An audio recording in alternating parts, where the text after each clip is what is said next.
Oke, halo semua, selamat datang kembali di NV Writing, dan kali ini kita akan membahas sesuatu ya. Nggak sesuatu sih, mungkin banyak hal yang akan gue bahas karena ya gue lagi pengen ngomong aja, lagi ada sesuatu yang terjadi lah. Kalau teman-teman ngikutin Instagram gue, ya nggak akan banyak juga yang ngikutin sih, tapi ya oke, mungkin ada lah yang udah tahu.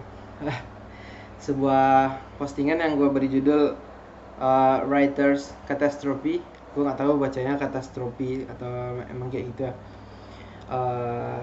Kita mulai dulu mungkin dari awal. Dari writer catastrophe itu ya, kenapa gue sebut sampai writer catastrophe atau writers disaster lah, bencananya seorang penulis.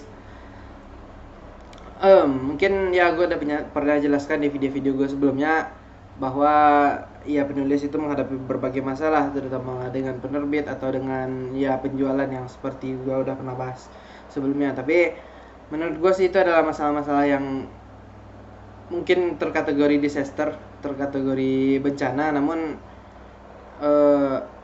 ya masih bisa diatasi mungkin gitu. Tapi ada sesuatu hal yang akan gue bahas sekarang yang mungkin berbeda levelnya dengan level-level sebelumnya. Kalau ini berdasarkan itu ya, gue nggak tahu benar atau enggak juga di Inggris atau di Amerika itu kayak gitu aturannya. Kalau bencana-bencana yang uh, ada seperti banjir atau tanah longsor atau gempa, mungkin termasuk ya, gempa-gempa yang kayak 3 4 itu kan masih terkategori disaster gitu. Tapi kata guru SMA gue, kalau masa-masa dimana bencananya itu udah besar kayak tsunami atau uh, jatuhan meteor gitu kan, sedikit ya spoilerin, merindukanmu dari Venus, jatuh meteor itu udah terkategori ke katastrofi gitu, bencana-bencana yang lebih besar. Anyway, gue ngerekamnya ini sore ya, jadi selain bunyi kipas angin yang berisik di kamar gue, pasti ada bunyi-bunyi yang lain gitu, seperti bunyi motor atau suara anak-anak. Ini karena sore banget gue ngerekamnya, sore jam jam 4 gitu. Oke, lanjut aja. Jadi ini terjadi beberapa hari yang lalu sama gue sendiri gitu. Gue mungkin ya ini akan melebar kemana-mana nanti ya. Topiknya akan di satu tempat aja, tapi mungkin akan gue bahas yang lain juga. Gue gak tahu seberapa panjang gue bisa ngomong, mungkin bisa melebihi 1 jam 22 menit yang rekor gue pernah coba, atau mungkin cuma ya nanti 15-20 menit gue akhirnya kehabisan kata-kata. Tapi ya mari kita coba aja. Beberapa hari kemarin gue akhirnya mengalami sesuatu hal yang ya sebenarnya gue udah pernah tahu nih, karena teman-teman gue kan ada di lingkaran yang emang beberapa teman gue itu penulis gitu kan, dan kami juga punya komunitas tentang kepenulisan, meskipun itu skopnya masih kampus gue. Tapi ya teman-teman gue sendiri udah pernah coba gitu, bahkan udah ada yang udah 3 kali bikin naskah dan endingnya sama gitu. Naskahnya ya mungkin belum gue sebut ya. Dan ada yang eh, berbagi cerita juga kepada gue saat gue terkena masalah yang sama. Dia pernah terkena masalah seperti gue, dan ya dari 2014 sampai sekarang katanya dia masih belum bisa sepenuhnya move on gitu dari masalah tersebut. Ya ini biasa ya bagi teman-teman yang baru nonton, mungkin biasa lah gue akan megang-megang apapun selama gue ngobrol gitu. Gue nggak tipikal orang yang tangannya kayak aktif gitu jelas-jelasin, tapi gue lebih ke tangan gue gerak-gerak kemana terserah dia gitu, bukan membantu gue untuk menjelaskan seperti ini gitu. Ya mungkin kebiasaan sih, memang gue kalau ngomong tuh suka kayak gini, suka kayak gini gitu kan. Ya oke lah ya. Dan meskipun berantakan, rambut panjang mengakomodasi gue untuk itu gitu, sedikit sih. Jadi ya mungkin teman-teman juga udah tahu lah ya apa yang terjadi. Gue dalam tanda kutip, nggak dalam tanda kutip sih, emang kejadian beneran, gue kehilangan naskah. Jadi itu mungkin sekalian konfirmasi ya, bahwa mungkin merindukanmu dari Venus yang awalnya itu ada sequelnya, mungkin teman-teman juga udah tahu ada sequelnya yang lagi gue kerjain, udah 20.000 kata, dan itu udah masuk ke bagian ending banget dari merindukanmu dari bumi ya. Itu sisinya adalah sisi Viola gitu kan, dimana Viola ini ceritanya sebelum kenal sama tokoh utamanya merindukanmu dari Venus, yaitu Riyad. Dan ya apa-apa yang terjadi selama mereka pisah gitu kan. Teman-teman tahu kan si Riyad sempat jauh juga, sempat ada momen dimana mereka jauh gitu kan. Dan jadi ini nggak sequelnya itu rencananya nggak seperti Dylan dan Milea. Kalau Dylan dan Milea kan mereka fokus ke saat mereka bersama gitu, dan tapi gue lebih fokus kepada saat mereka berpisah gitu. Mereka pernah bersama dan berpisah, dan rencananya gue ngomong di sini aja lah. Mungkin gue bisa bikin mereka balik lagi bersama gitu kan di Merindukanmu dari Venus kan ujungnya kan sedikit gantung. Kalau teman-teman yang udah atau mau beli atau ya terserah lah, yang kepo gitu kan, ujungnya gantung. Gue nggak tahu gantung di mana, tapi gue nggak akan sebutin, tapi gue sebut ujungnya gantung. Nah, di Merindukanmu dari Bumi itu kan sebenarnya penjelasannya lebih lengkap di sana semua, tapi ya akhirnya setelah 20.000 kata udah layak terbit sih ini. Kalau gue submit naskahnya ke penerbit hari itu bakal lolos gitu, karena ada memenuhi semua syarat untuk terbit. Namun kan memang ceritanya belum selesai dan tinggal dikit lagi. Dan waktu itu karena gue sedikit motivasinya lagi ngedown untuk bikin cerita kan, jadi gue skip dulu, gue pending dulu. Dan lagian ada beberapa kerjaan juga kan, ada beberapa gue jadi tim penilai sebuah lomba karya tulis gitu. Dan ternyata file naskah lombanya sama file gua berada di file yang sama. Gua nggak tahu sekali lagi nggak tahu kapan ini beneran kehapusnya, entah di bagian hapus yang mana, karena sebelumnya juga tempat storage yang data gue itu kena virus gitu. Mungkin ya berdampak kepada buku tersebut, tapi ya akhirnya udah dikonfirmasi bahwa naskahnya udah nggak ada gitu.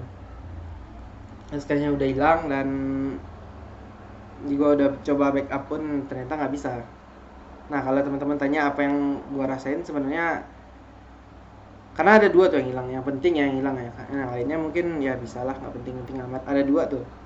Yang satu Merindukanmu dari Bumi, yang satunya lagi skripsi gua yang ya emang masih belum selesai juga, tapi hilang juga gitu kan. Sama kasusnya sama Merindukanmu dari Bumi. Tapi entah kenapa gue lebih sedih kehilangan buku gue sih daripada skripsi, karena gue tahu kalau skripsi gue bisa bikin lagi gitu, karena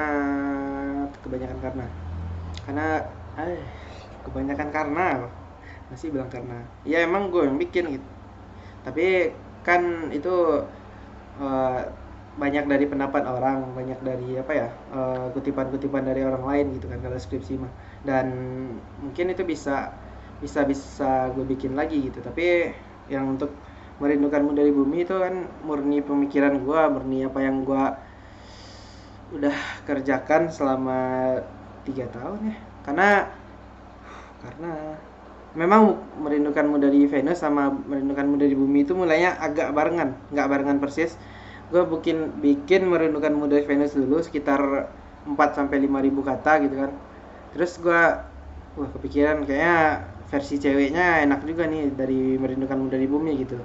Dan itulah aku bikin selama itu, dan sempat dianggurin juga karena ya gue habis Merindukanmu dari Venus belum selesai juga, tapi gue pindahnya ke Mimpi di Atas Normal kan. Kalau teman-teman yang tahu di 2018 itu terbit.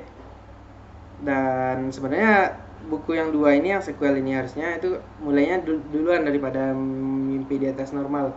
Jadi ya hitungan kasarnya udah 3 tahun lah, meskipun gue bikinnya biasanya sekali 6 bulan kalau misalnya gue pulang ke rumah gue yang ada di kota lain, nggak di sini. Karena di sini tuh biasanya rame kan, jadi susah gitu nulis.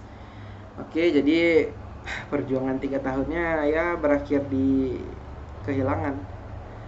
Kalau misalnya harus jujur sih tentang perasaan ya, itu mungkin akan sangat sedih, karena ya gue tahu bahwa buku yang sebelum ini pun juga kejualnya nggak sampai puluhan ribu, nggak sampai ratusan ribu, tapi at least kejual, ada barangnya gitu, ada orang yang baca, dan ada mereka yang senang mungkin, atau ya gue udah bilang kan bahwa memang ada orang yang terinspirasi buat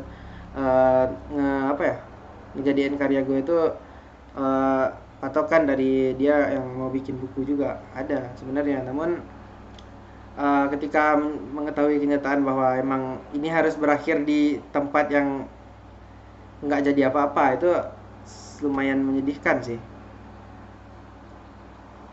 Lebih, ya gue jujur ya emang lebih berat kehilangan itu daripada skripsi gitu kan, karena ya skripsinya anyway juga belum selesai kan, sama-sama berat lah.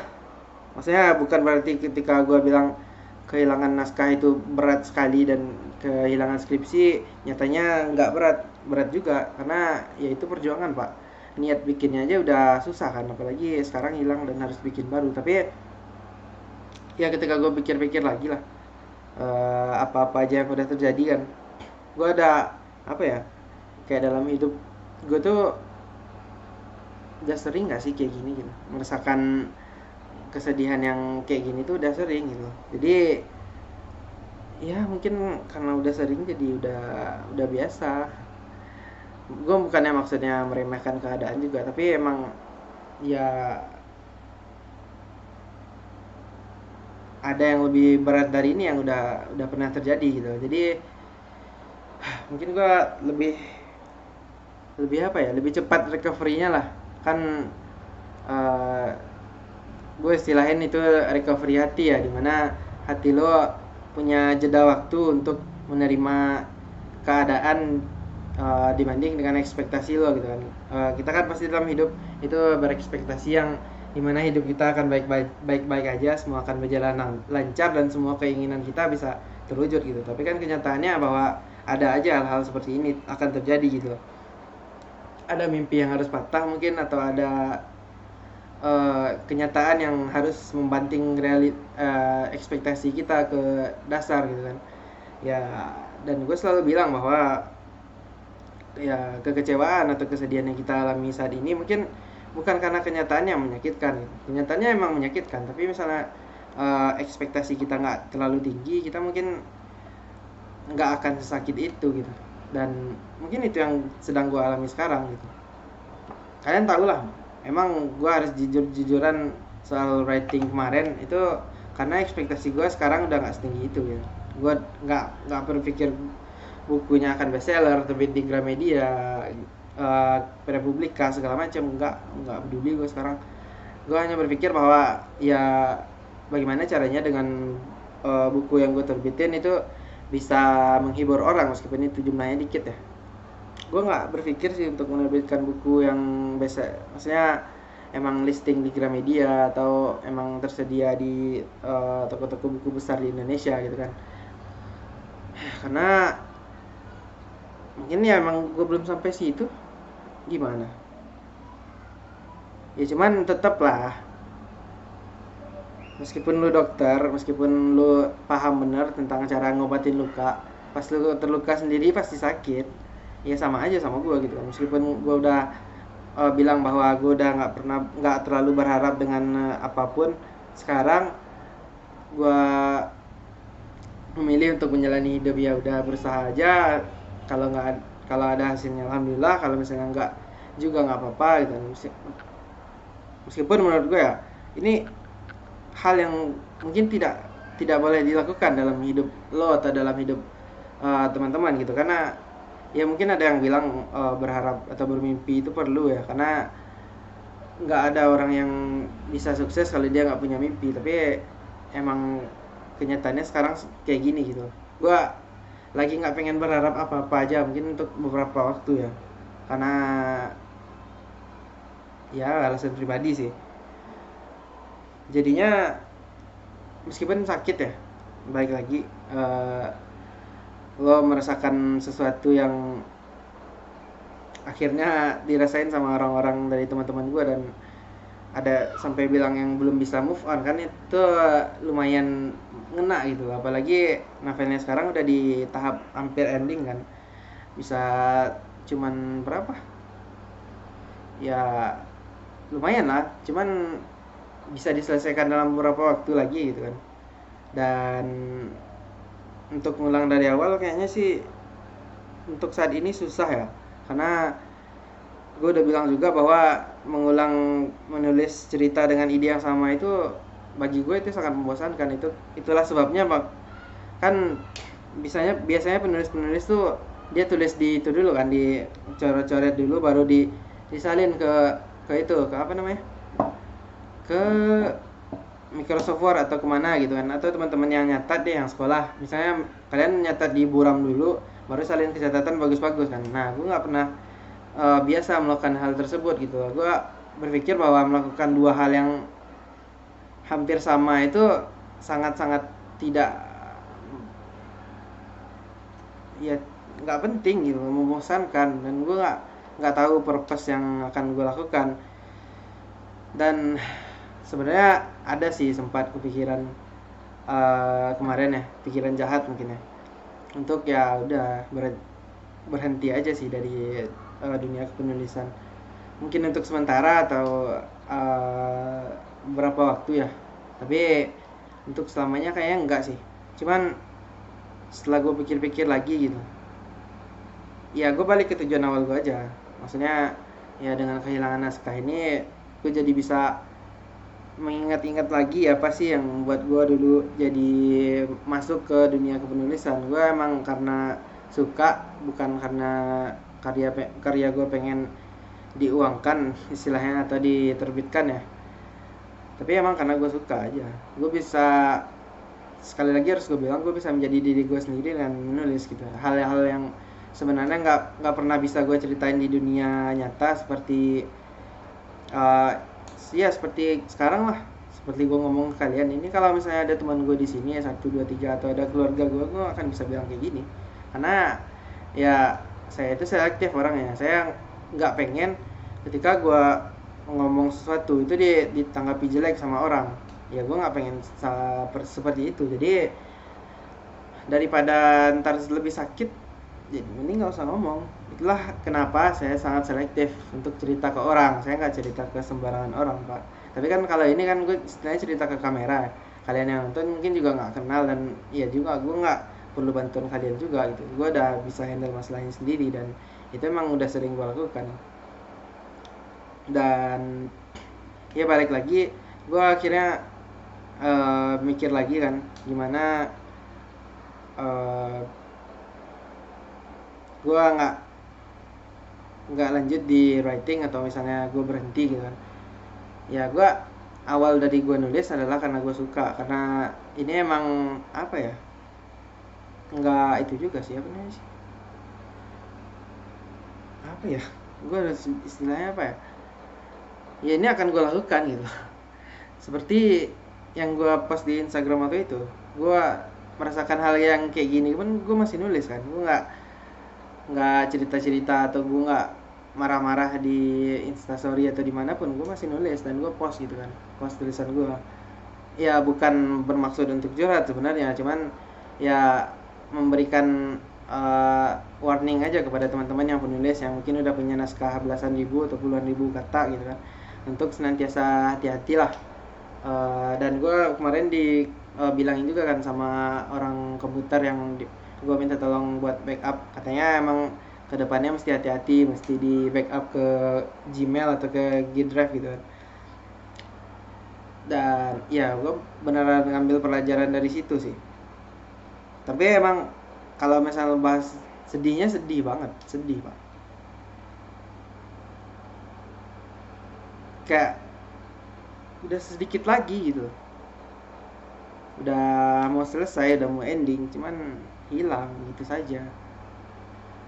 Tapi balik lagi ya, gue jadi kepikiran, jadi ke flashback gitu kan, ke masa-masa dimana gue pernah ngalamin ini kan. Gue itu apa ya, mungkin tipe orangnya juga yang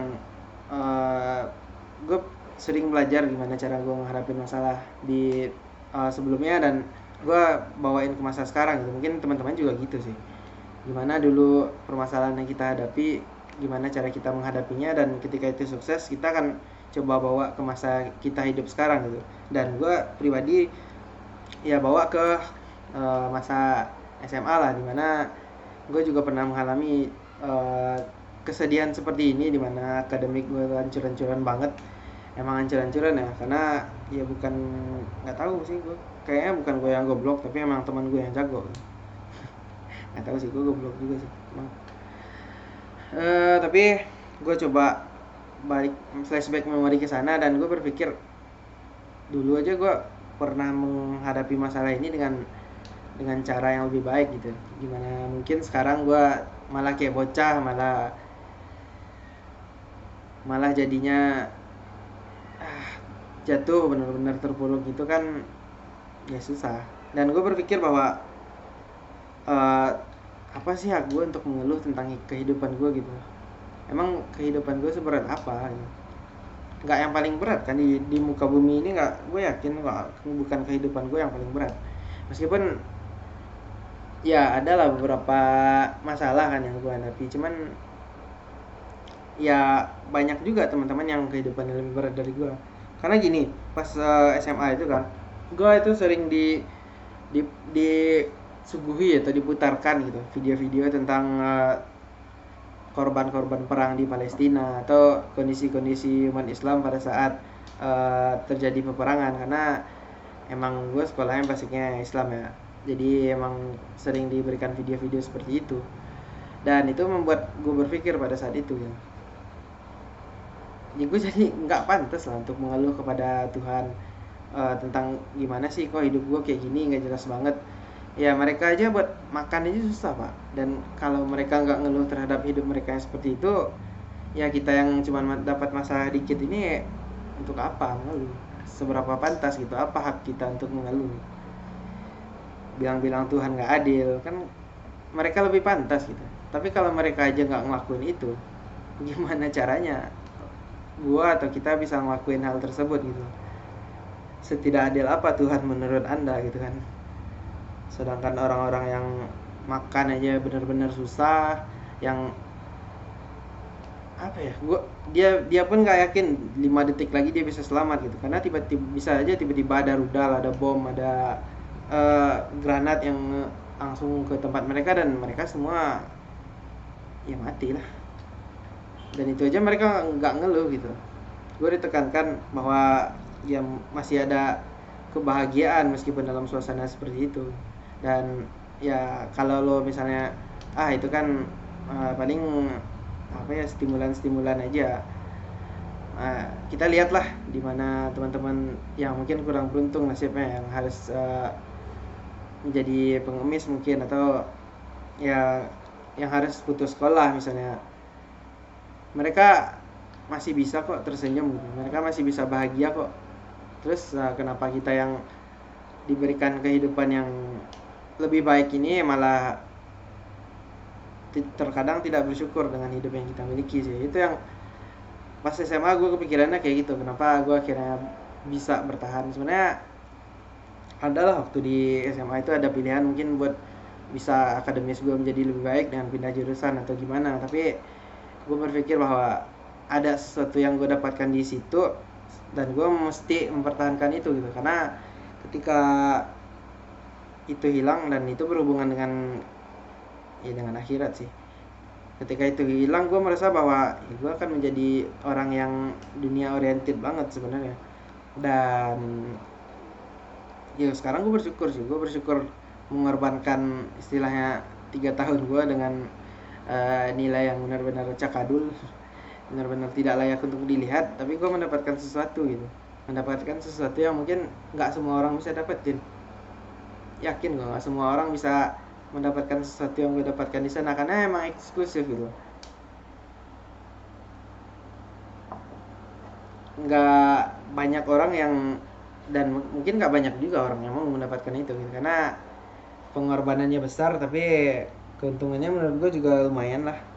Ya lumayan bisa mengimbangi, bahkan secara gue nggak sadar mungkin itu bisa lebih apa ya, bisa lebih besar ya yang gue dapatkan. Karena ya jujur dari sana gue mengenal ada yang namanya kuasa Tuhan atau kuasa Allah itu ada. Gue dulu ya sebelum SMA sih mungkin ya seperti orang-orang pada umumnya lah, ya gue percaya Tuhan, percaya gitu kan, tapi masih masih apa ya, kadang nggak semua urusan itu gue percaya Tuhan itu ada gitu kan. Ya bukan berarti gue nggak percaya, tapi kan konsep percaya Tuhan itu ada itu kan harusnya kita apa ya, dalam setiap urusan kita itu tahu dia itu melihat kita dan ya ada gitu kan, memberi bantuan kepada kita gitu. Tapi mungkin sebelum SMA lah, gue mungkin masih ya sebatas percaya aja. Cuman dari apa-apa yang terjadi gitu, dari milestone yang gue tempuh dalam hidup gue akhirnya benar-benar menyadari bahwa emang uh, ada campur tangan Allah dalam kehidupan kita sehari-hari. Tetangga. Jadi gue coba refleksikan ke sana, dan ya gue coba itu juga sih, apa ya, karena mungkin cerita penulis yang kehilangan naskah itu seperti mirip ya sama cerita mungkin apa ya, YouTuber mungkin yang kehilangan channel karena dihack, atau pelukis yang kehilangan lukisannya tiba-tiba aja gitu tumpahan cat dan nggak bisa diperbaiki. Mungkin sama kayak gitu rasanya, nggak tahu juga sih, sotoy sih memang. Tapi mungkin kayak gitu sih rasanya yang paling mendekati ya, atau mungkin teman-teman tahu gimana sih rasanya, atau apa sih yang cocok untuk mengcompare penulis yang kehilangan naskah gitu kan. Tapi ya balik lagi, kalau lo tanya gue sekarang bahwa masih ada sedih, masih tapi ya gue udah nggak apa-apa. Maksudnya gue udah berpikir nggak kepikiran lagi gimana naskahnya yang hilang itu, gimana sedihnya gue saat bikin, gimana 3 tahun yang gue lewatin buat bikin itu gitu kan.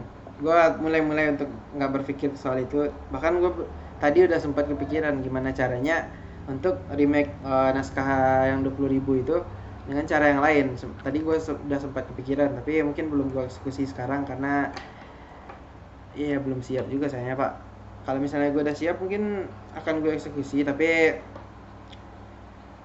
yang paling cepat untuk move on sih harusnya bikin yang baru ya, bikin sesuatu yang benar-benar fresh, bikin sesuatu yang benar-benar beda gitu dari latarnya, settingnya, bahkan nama karakternya pun kalau bisa semuanya beda gitu. Kalau misalnya di Merindukan Putri Venus semuanya berbau-bau Eropa, mungkin di novel yang lain ya bisa diganti lah, settingannya juga bisa dibikin beda. Sebenarnya bisa sih kalau mau move on. Nah, dalam kepenulisan itu banyak cara gitu kan, karena tema yang hadir dari kepenulisan itu sebenarnya banyak kan. Tapi emang untuk selesainya nggak semudah itulah, untuk benar-benar bisa 100% move on itu akan membutuhkan waktu. Cuman ya gue percaya bahwa apa ya, sesuatu yang baik akan datang pada waktunya sih. Entah apa ya, kehilangan naskah ini mengajarkan gue sesuatu yang lebih besar nantinya, atau ya ada hikmah yang tersembunyi di balik ini. Karena ya jujur karena gue percaya sama kekuasaan Allah, karena emang di setiap kesedihan yang gue rasakan itu biasanya ada hikmah yang terkandung di situ gitu kan. Ada hal positif dan ada hal baik yang sedang menunggu gitu kalau gue berhasil melewatkannya. Entah itu sekedar guanya yang menjadi lebih baik dalam memecahkan masalah, atau ya gue lebih baik dalam bersikap atau bertindak, atau memang ada sebuah reward yang besar di sana, gue nggak pernah tahu gitu kan. Contohnya nih, gue benar-benar ngeramal di novelnya Green. Kalau misalnya teman-teman yang udah baca, ya nggak semuanya juga baca sih, karena Green itu yang pertama kali benar-benar brandnya Pau itu benar-benar belum ada, dan baru pertama kali di sana ada yang kenalin nama penulis Pau gitu kan. Gue ramal di situ bahwa ya kan ceritanya teman-teman tahu lah, si Green itu kan sebenarnya sikapnya apa yang gue inginkan dalam diri gue tapi versi perempuan gitu kan. Dan gue waktu itu emang kepikiran sih, kenapa gue bikin karakternya mengalami itu. Gue emang kepikiran kayaknya juga sih, ntar gue bilang cenayang juga nggak, kemungkinan ada nih gitu. Kayak gini, gue bikinnya Green itu dia nggak lulus di jalur SBMPTN, tapi entarnya dia lulus jalur ya jalur kayak mandiri lah, kayak SIMAK atau apa ya, yang UGM itu apa sih, lupa gue. Ya pokoknya itulah jalur mandiri atau jalur yang sekarang disebutnya mungkin SNMPTN ya. SMPTN, bukan SN ya. SN itu kan undangan, kalau SM itu mandiri. Nah jadi gitu, gue benar-benar bikin waktu itu Sigrenya gagal SBM dan lulus di mandiri. Mungkin nggak sengaja juga sih gue, atau sih gue mikirnya waktu itu uh, kebikin aja gitu. Mungkin gue nggak sengaja sih, cuman itu benar-benar terjadi dong dalam diri gue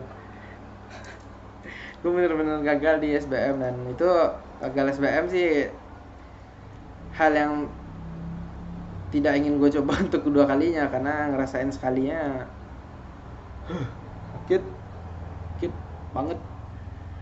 Gue udah jelasin juga di buku Mimpi di Atas Normal gimana sakitnya, gimana teman gue yang benar-benar gagal SBM itu nggak keluar kamar sama sekali, karena ya di sekolah ya di SMA itu kita diajarkan untuk punya mimpi besar gitu, karena moto sekolahnya pun pemimpin dunia berorientasi akhirat kan. Udah kita itu emang disuguhi apa ya, retorika tentang peradaban, tentang bagaimana caranya mengubah ini dunia, tentang orang-orang besar yang akan mengubah negeri ini gitu kan. Dan itu akhirnya nge-set standar kita untuk bermimpi yang sangat besar, mungkin lebih besar dari teman-teman yang di SMA lain yang mungkin ya cuman sekedar belajar, tapi kami di SMA itu emang diberikan apa ya, stimulan ya untuk berprestasi lebih, atau untuk punya mimpi yang tinggi gitu kan. Tapi once lo gagal, dimana SBMPTN itu kan apa ya, kunci untuk masuk ke lo dalam meraih mimpi lo sendiri. Ada mungkin teman-teman yang mimpi untuk kuliah di UI, di ITB, mungkin kan jalurnya SBMPTN lah yang paling banyak lah orang masuknya. Mungkin kalau paling indah ya senam PTN gitu kan, langsung masuk aja tanpa tes. Tapi SBMPTN juga menurut gua jalur yang paling penuh perjuangan. Dan ketika lo gagal di sana, emang sekilas sudah nggak ada harapan kan, karena mandiri itu nggak semua kampus yang buka. Dan doktrinnya atau rumor yang terjadi di publik kan ya, mandiri itu adalah orang yang mau kuliah dengan biaya besar gitu. Dan itu pun yang juga yang akhirnya mematahkan mimpi dari beberapa orang yang mungkin duitnya nggak sebanyak itu kan. Dia gagal SBM terus nggak bisa ngambil mandiri jadinya, karena nggak punya uang sebanyak itu. Karena mandiri ya jalurnya orang-orang kaya mungkin, tapi gue nggak kaya, karena di tempat gue di kampus mandirinya juga ya uang kuliahnya bagi gue besar, tapi bagi teman-teman yang kuliah di Jawa sana, mandiri ini kecil banget uangnya sih. Terus apa ya, dan ya sampai mana tadi, kenapa gue bisa masuk ke itu ya, ke gagal SBM ya. Aduh lupa ya kan, otak emang susah nyusun kata-kata sih kalau buat ngomong. Coba kalau nulis pasti gue ya setidaknya gue bisa lihat ke atas sih. Ya lah, lanjut aja lah ya, gue lupa tadi sampai mana. Dan lulus di mandiri pun ya agak miracle juga bagi gue, karena ya orang gue ngebuletin lembar jawabannya aja gue nggak bisa bulet, bisa lulus mandiri gimana caranya? Orang dalam mungkin ya, nggak tahu sih, mungkin ada orang dalam lah. Nggak, gue nyebutnya ada Allah dalam sih. Gue nggak kenal siapa-siapa di Unan btw. Di kampus gue sekarang nggak kenal siapa-siapa gue. Bahkan gue punya kenalan itu di kampus sebelah, kampus ya masih sekota sama gue tapi sebelah lah. Nggak usah sebut lah ya. Di sana sih ada orang dalamnya, cuman di Unan nggak ada.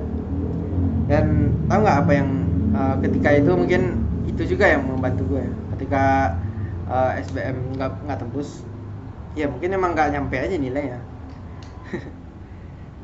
Gue lebih pilih alasan itu daripada alasan yang satunya, gimana naskah lagi pak, naskah gimana lembar jawaban gue tuh emang kelupaan gitu untuk orang-orang yang meriksanya itu membuletin sempurna. Jadi gini loh, ini mungkin dari kapan ya, dari SD itu seingat gue UN-nya hilang ya pas zaman gue SD itu UN-nya hilang. SMP baru sih ya kayaknya UN itu pakai kertas yang dibulat-bulatin gitu. Nah itu kan ya yang katanya sih diperiksa pakai komputer, biar makanya disuruh bulat hitam gitu.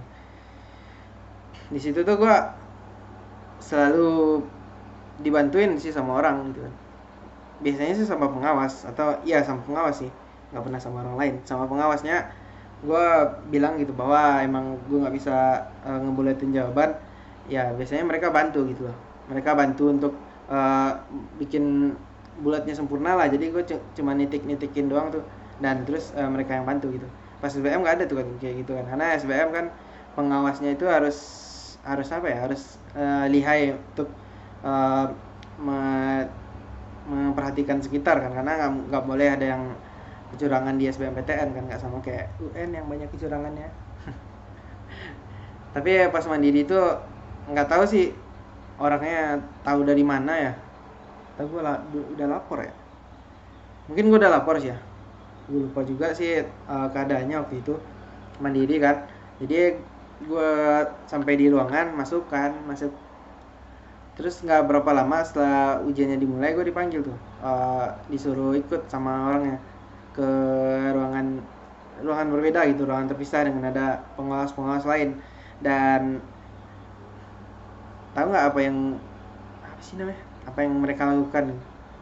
Ya dia pengawasnya memang berada persis di sebelah gue, dan gue cuma sendirian di ruangan itu gitu, di thread berbeda.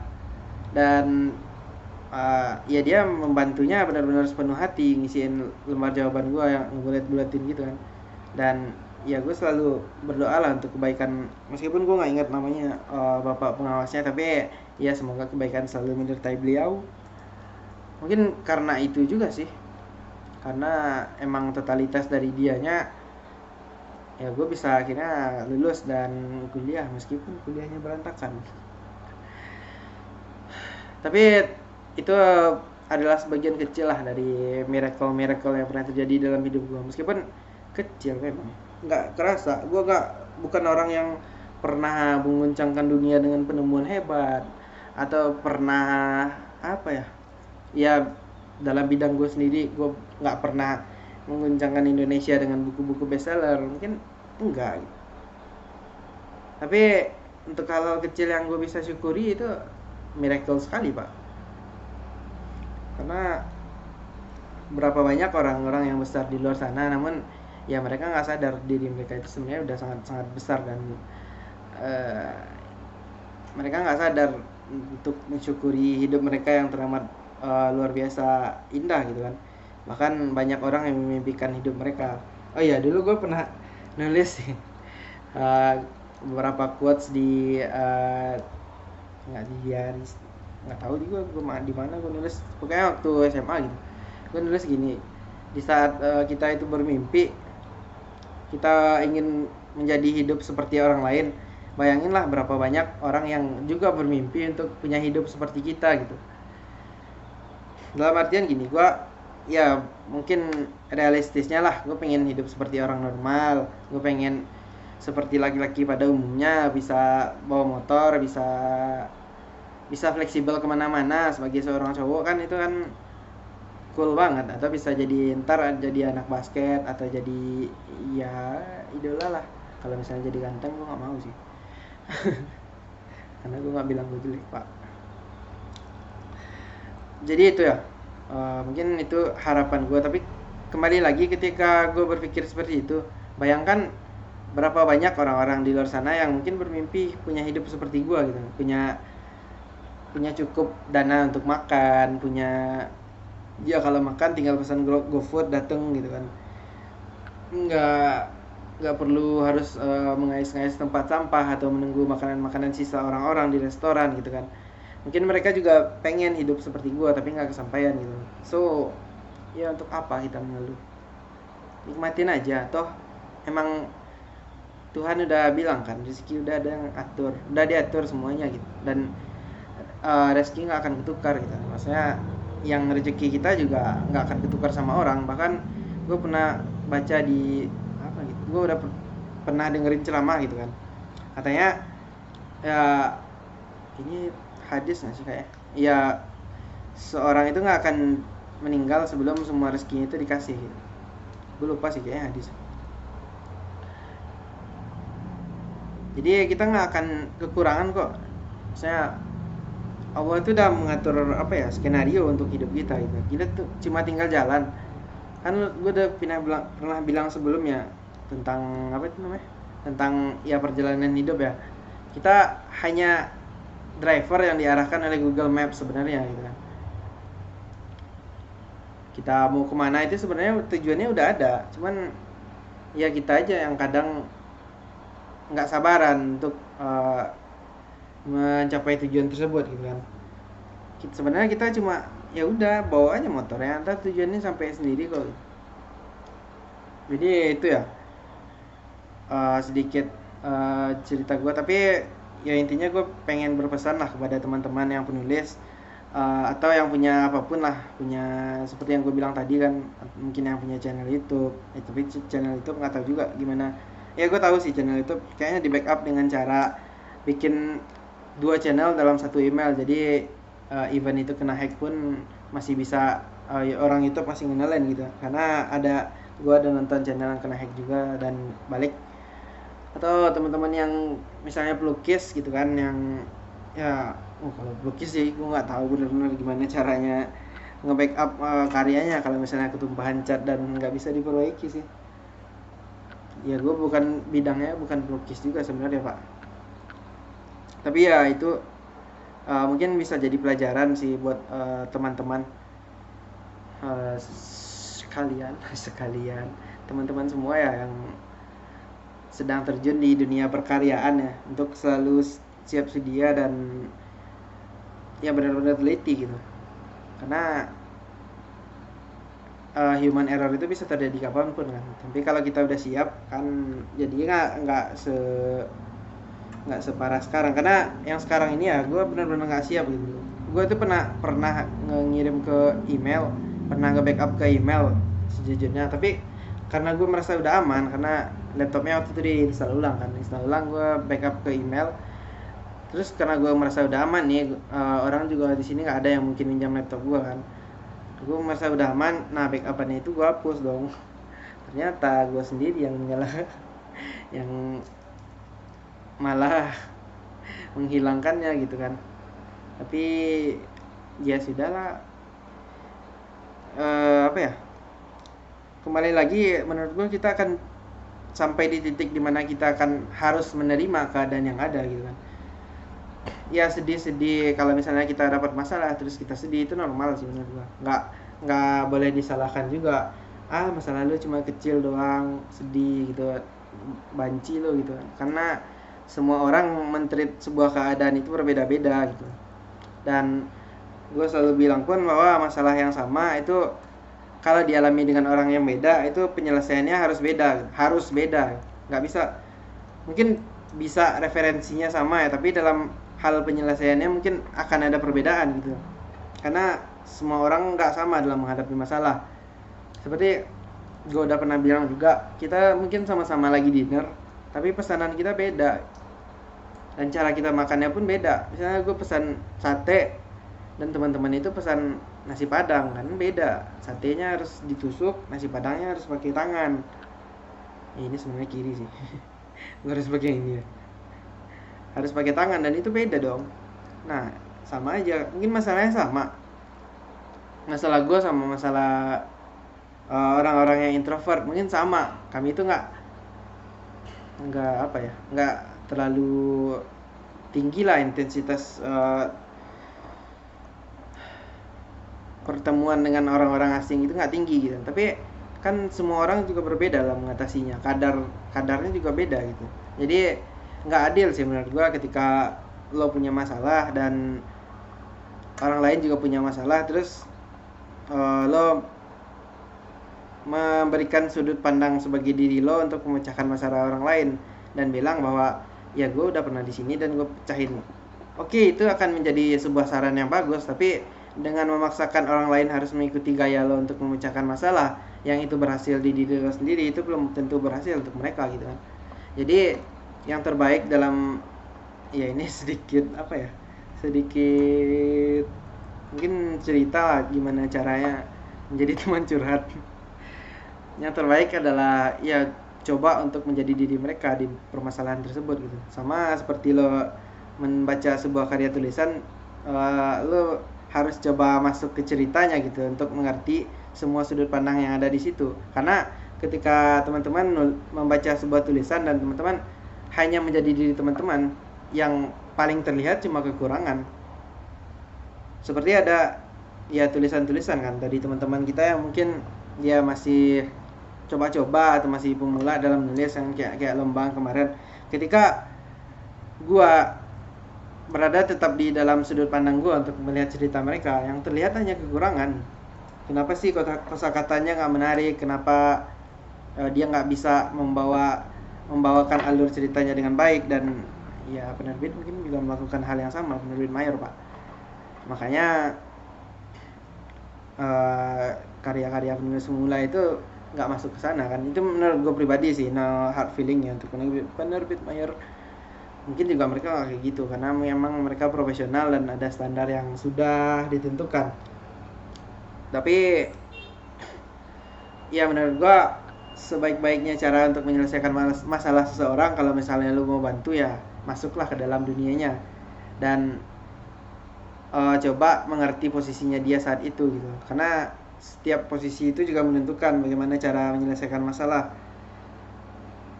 Itu sih menurut gue sedikit coba untuk bijak menjadi teman curhat ya. Karena gue emang senang sekali sih jadi apa ya, ya gue emang bisa bilang lah ke teman-teman semua, karena hal yang paling menyenangkan dalam hidup gue itu adalah bisa membuat orang lain terefek dari sebuah apa yang kita lakukan. Gue nggak terobsesi sama sekali menjadi orang yang kaya atau orang yang terkenal, itu enggak lah.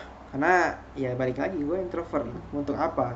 Gue akan lemas sendiri kalau misalnya di jalan ketemu orang dia kenal sama gue semua kan.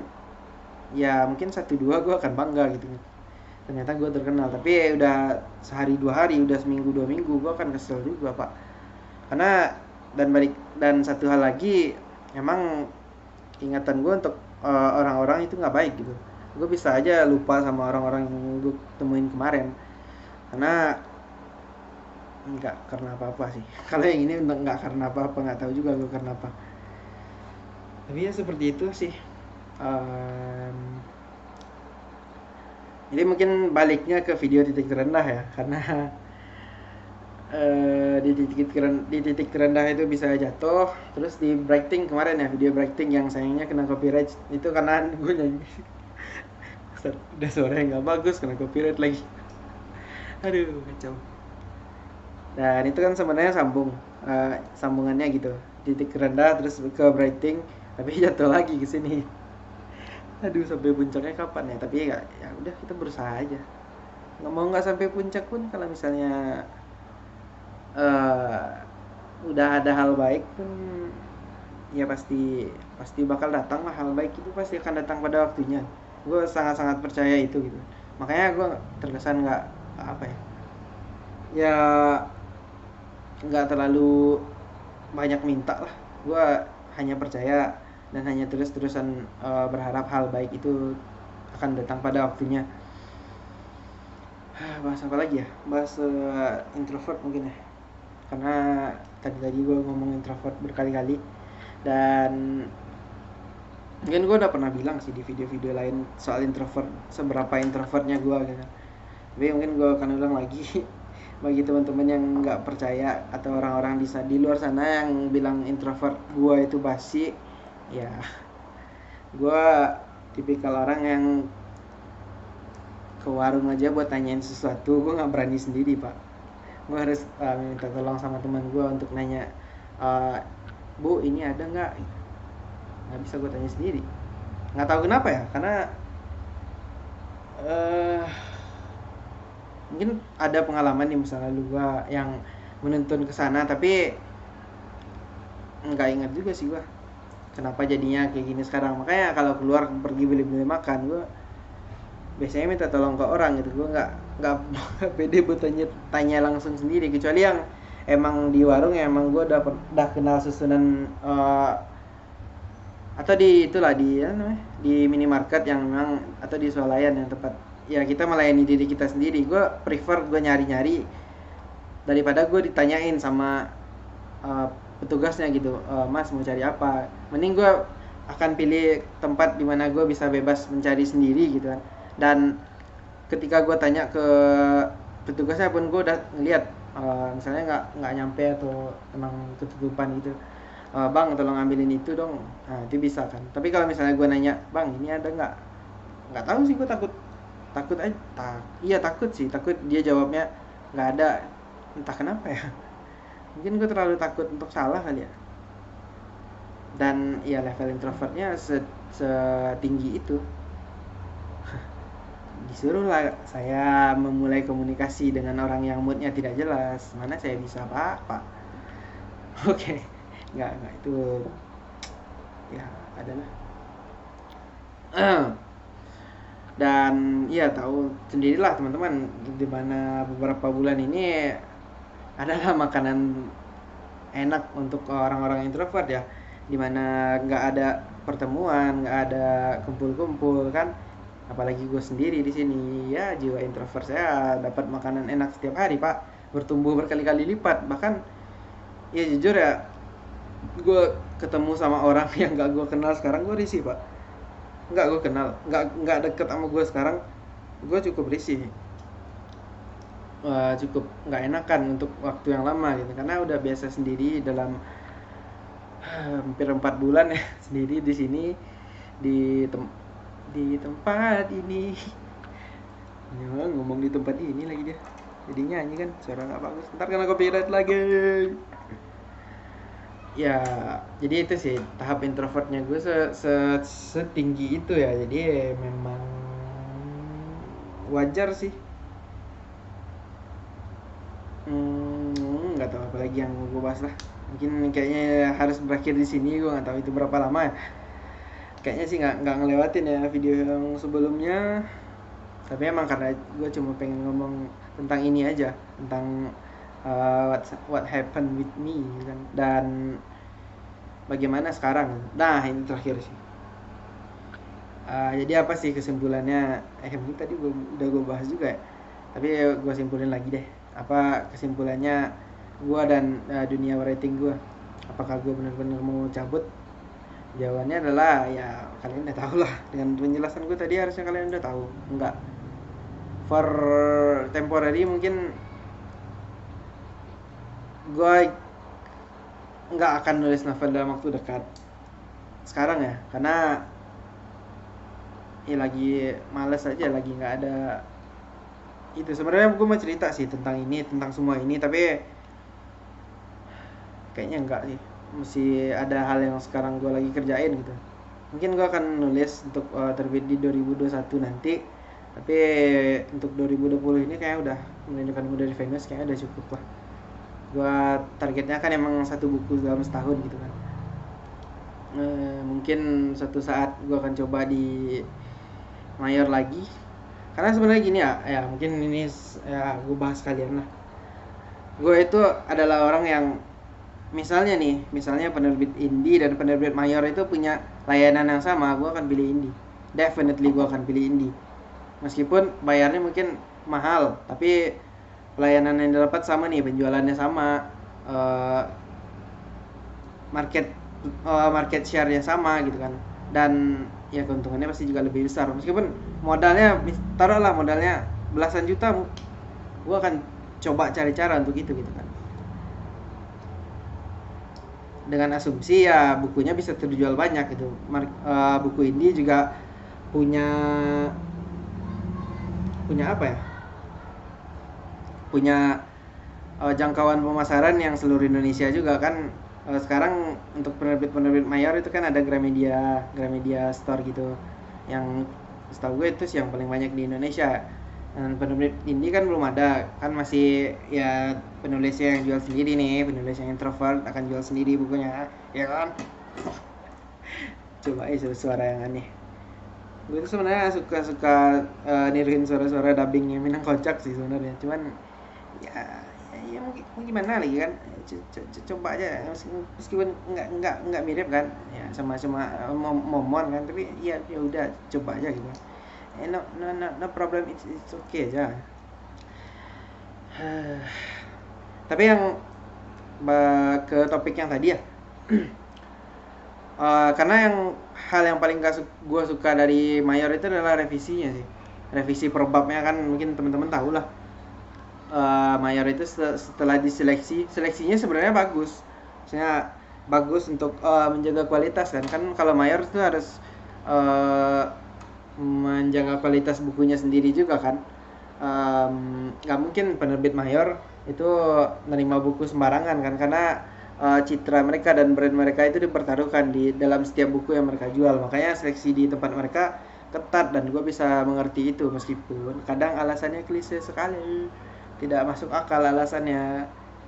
Alasan penolakan naskahnya kadang tidak masuk akal, tapi ya udahlah, mungkin mereka punya pandangan lain gitu kan. Tapi yang revisinya ini sih yang nggak masuk akal, meskipun penulis yang revisi ya, tapi menurut gue sih itu mengurangi originalitas karya penulisnya sih. Ya itu jadinya udah karya penulis ex editor, karena udah direvisi berkali-kali kan, udah kayak skripsi tuh direvisi berkali-kali kan. Kalau skripsi kan karya dosen ex mahasiswa, mahasiswanya yang dikit doang, dosen yang banyak kan. Dan ya kalau menurut gua minor sih seperti itu, menghilangkan sisi originalitas. Emang mungkin jadinya lebih bagus ya, karena mereka emang pasti punya sense of writing yang jauh lebih baik kan. Mereka kerja di editor, mereka kerja di publisher, pasti ya mereka udah paham lah mengenai hal-hal tersebut, mengenai alur cerita yang berkesinambungan mungkin, atau mengenai konflik yang dimana tinggi rendahnya itu mungkin mereka udah paham. Tapi menurut gue sih nggak original aja jadinya, udah tercampur sama terkontaminasi dengan hal-hal lain jadinya. Meskipun ya gue suka-suka aja bahas masalah bahas baca karya buku minor ya, minor mayor ya, karena emang bagus, emang kualitasnya emang keren gitu kan. Tapi sih kalau menurut gue buku-buku kayak Terelie atau itu nggak di editing lagi sih ya, karena mereka tahu juga mungkin Terelie lebih jago dari mereka dalam menulis gitu kan, atau Ahmad Fuadi atau ya Andre Hirata kayak gitu kan. Mungkin mereka juga editornya langsung gas aja, orang jual buku apapun pasti laku kok. Terelie misalnya nerbitin diary aja pasti bestseller tuh orang.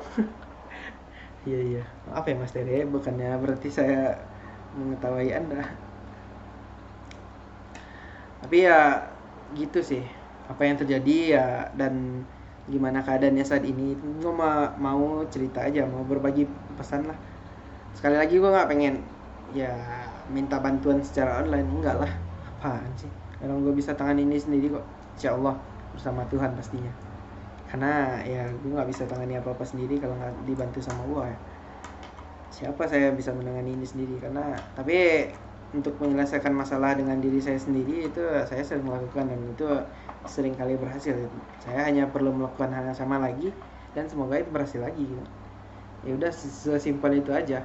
Mungkin hanya soal waktu aja, semuanya akan kembali baik-baik aja, dan gue akan kembali bikin sesuatu gitu kan. Hopefully kembali dengan lebih baik ya, karena ada pelajaran besar yang sedang langit coba ajarin ke gue, dan ketika gue lolos dari pelajaran ini ya, gue akan menjadi orang lebih baik gitu lah, dalam banyak hal pastinya.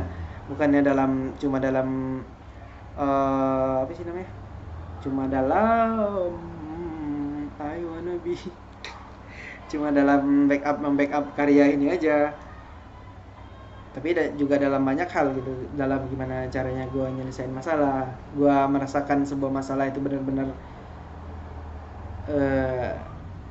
terlalu jahat ya untuk dibilang dinikmati, tapi ya selagi sakit itu ada ya, karena satu saat dia akan pergi juga gitu. Jadi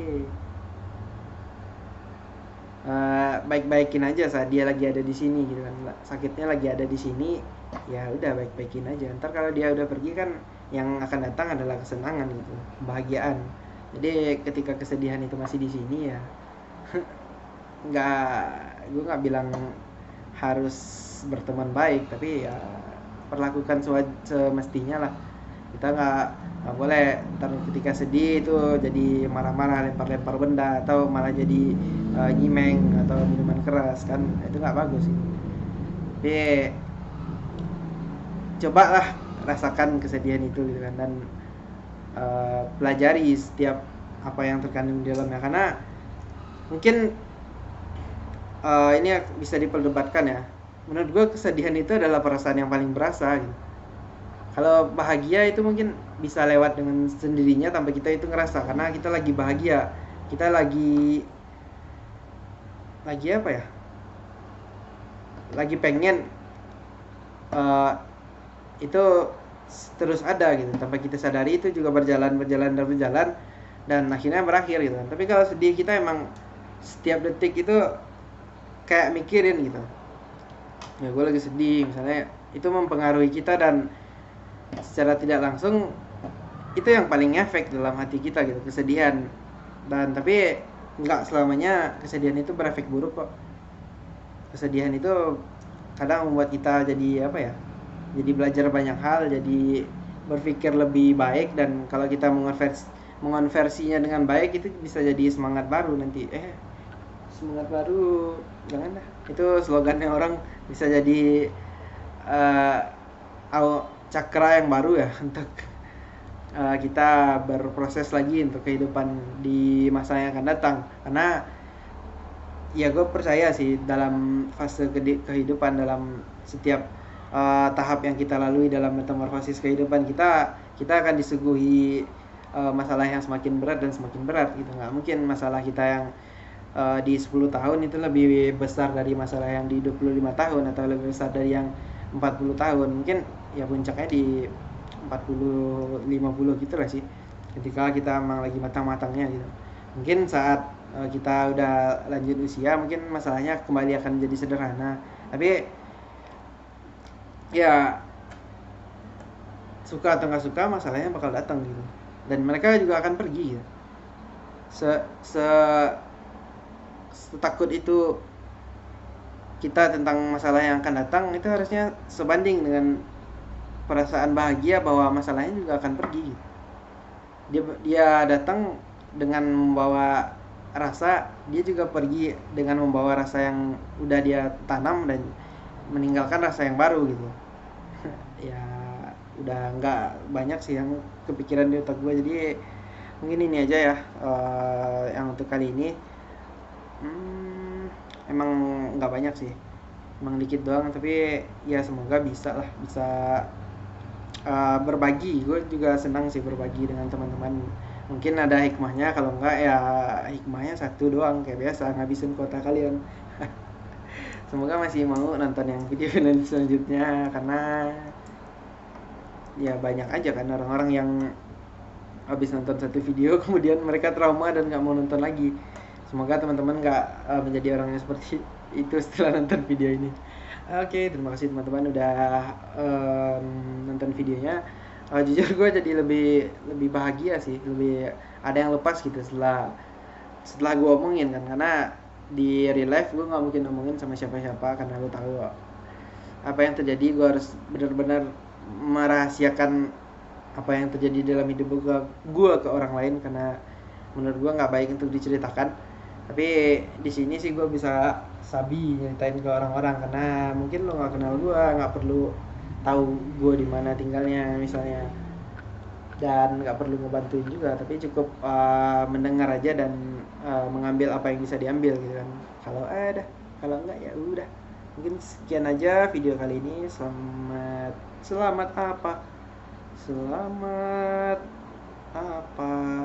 masuk sekolah deh kalau teman-teman yang udah masuk sekolah, karena tadi gue sempat keluar dan emang ada yang udah masuk gitu kan, ada yang udah masuk sekolah. Jadi selamat menempuh semester baru, dan teman-teman yang juga ngampus kan juga ada yang udah masuk semester baru ya. Mungkin sekian dulu videonya, kita jumpa lagi di video-video selanjutnya. Jangan lupa untuk like, subscribe, and comment. Kembali, tapi ya udah, goodbye.